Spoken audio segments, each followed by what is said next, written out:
is going to make any sense. I want to go to a deal from Bret Baier. Bret Baier yesterday, and this is being used to discredit us, but I want you to listen to this report because this was not on television, fact number one. This was not on his show.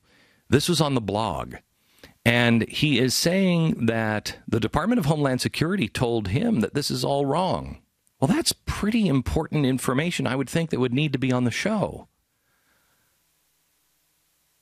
But he put it on his blog, and I want you to listen to this story, and listen with more than your ears. Listen to something just doesn't seem like Bret's married into this. Listen.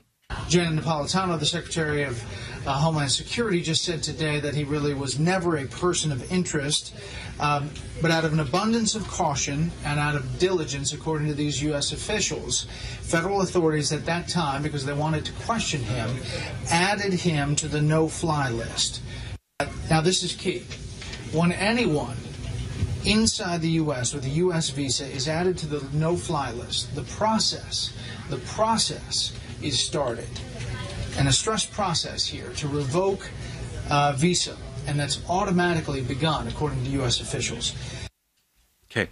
The 212 is a national security indication, and anyone looking at this would say this is a bad guy. This means they had a lot of stuff on this guy. The U.S. officials we're talking to say this document was simply triggered by them putting him on the no-fly list when they went to go talk to him. Stop. What Bret doesn't have is the information that we just gave. But Bret's smarter than this. And if he wasn't, he should put this on his real show. But Bret is smarter than this. And you'll notice what he's saying is the officials that we talk to, the no-fly list, you'll notice, he says, starts the process of deportation.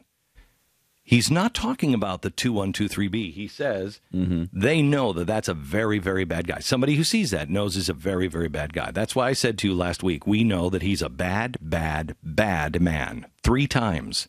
3B. And that was a signal to them. We know he's a 3B, a 2123B. And that's a different category. But you'll notice here that Bret is saying our sources at Homeland Security. Well, I'm sure that if I called the newsroom at or the press room at Homeland Security, they would tell me the same thing. I'm going to give Bret the benefit of the doubt because I don't know. It's not like we hang out with each other, but I have respect for Bret and I have respect for his team, and I know. I'm going to give him the benefit of the doubt that he's on it. What pressure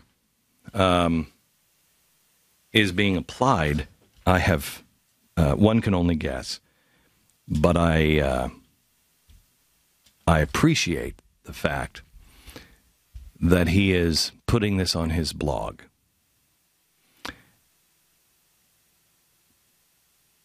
Be careful who you trust, and be careful who you throw under the bus. You're not necessarily always getting the full story. And this is going to take an orchestra to be able to navigate through. Now, for those journalists elsewhere, I'm not sure what your story is. I don't think you have one. You might want to go back to work. Call your congressman now and tell them, look the story of the Blaze. If you think it's a conspiracy theory, explain away what's being posted now at the Blaze. And by the way, there's much, much more where that comes from. Tell your congressman, you'd like to know exactly where this gentleman is. I warn you, you're not going to like the answer. But you'd like to know exactly where this man who is armed and dangerous and how he got into this country without being vetted at all with special access. If he has this special access, you're telling me when they came to him, they had no idea who he was? That seems awfully strange. Seems like someone might be lying.